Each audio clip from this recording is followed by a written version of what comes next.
सीमा के शौहर का 1 साल पहले इंतकाल हो गया। वो शहर में कुछ सामान लेने के लिए गया हुआ था। वहां अचानक उसका एक्सीडेंट हो गया और वहीं पर वो फौत हो गया। सीमा बहुत ज्यादा गमजदा थी।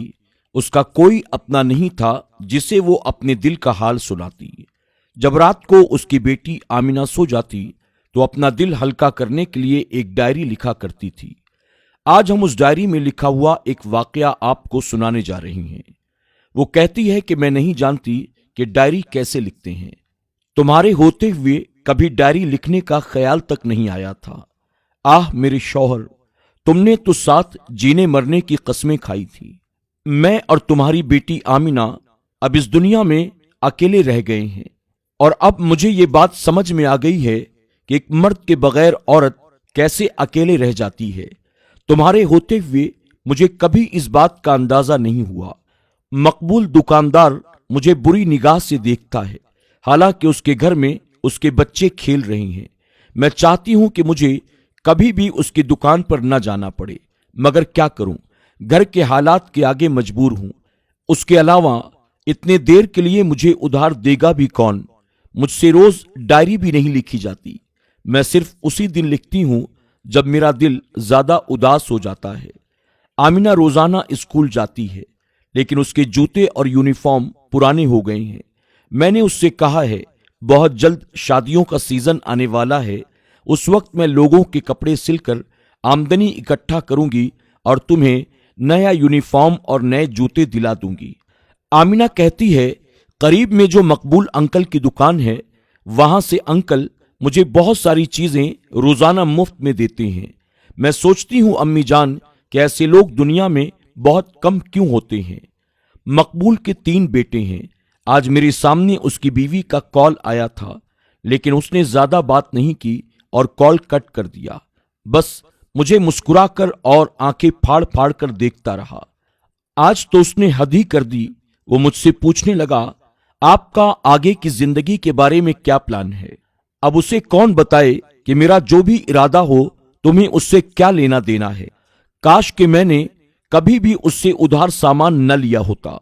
आज उस मकबूल दुकानदार ने रिश्ता करवाने वाले एक आदमी को घर भेजा था। वो कहने लगा, अगर आप मकबूल दुकानदार के साथ निकाह कर लेती हैं तो आपके सारे राशन के पैसे माफ कर देगा और आपके घर का सारा किराया वो अदा करेगा। मैंने उससे कुछ मोहलत मांगी है। आज आमिना जब स्कूल से घर आई तो उसके पास नए जूते और नया यूनिफॉर्म था। आमिना ने कहा, ये मकबूल अंकल ने मेरे पुराने जूते और पुराना यूनिफॉर्म देखकर मुझे नए जूते और नया यूनिफॉर्म दिलवाया है। मैंने उस कमबख्त मकबूल से सोचने के लिए मोहलत क्या मांगी, उससे एक दिन भी न रहा गया। तभी तो उसने आमिना को नए जूते और यूनिफॉर्म दिलवा दिए। दुकानदार मकबूल अपने घटिया मकसद में काफी हद तक कामयाब हो गया था। मेरा दिल चाह रहा था ये दोनों चीजें ले जाकर उसके मुंह पर मार दूं, लेकिन बाद में आमिना का हंसता हुआ चेहरा सामने आ गया। आज मकान मालिक भी किराया लेने के लिए आया था। वो तो शुक्र है कि दुकानदार मकबूल वहां मौजूद था और उसने 3 माह का किराया दे दिया। शायद इसीलिए रिश्ता करवाने वाला आदमी आज फिर से मेरे घर पर आया था। उसने आकर दोबारा मुझसे वही बात की।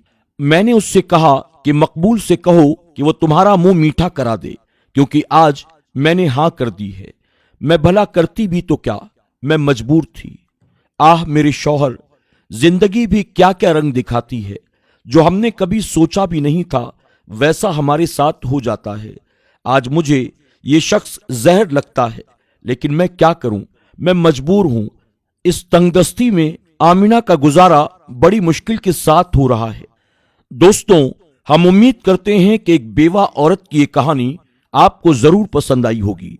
अगर कहानी पसंद आई हो तो इसे लाइक करने के साथ अपने दोस्त अहबाब में ज्यादा से ज्यादा शेयर कीजिएगा, ताकि लोग इस तरह की बेवा औरतों की मदद के लिए आगे आएं और उन्हें जलील और रुस्वा होने से बचाया जा सके। अल्लाह रब्बुल इज्जत की बारगाह में दुआ है कि मेरा करीम हम सबको बेवाओं की, यतीमों की, गरीबों की, कमजोरों की, बीमारों की, परेशान हालों की मदद करने की तौफीक अता फरमाए और ये मदद सिर्फ और सिर्फ अल्लाह की रजा के लिए हो। ہمارا اپنا کوئی ذاتی مفاد نہ ہو، اللہ ہم سب پر اپنا خاص فضل و کرم فرمائے، آمین یا رب العالمین۔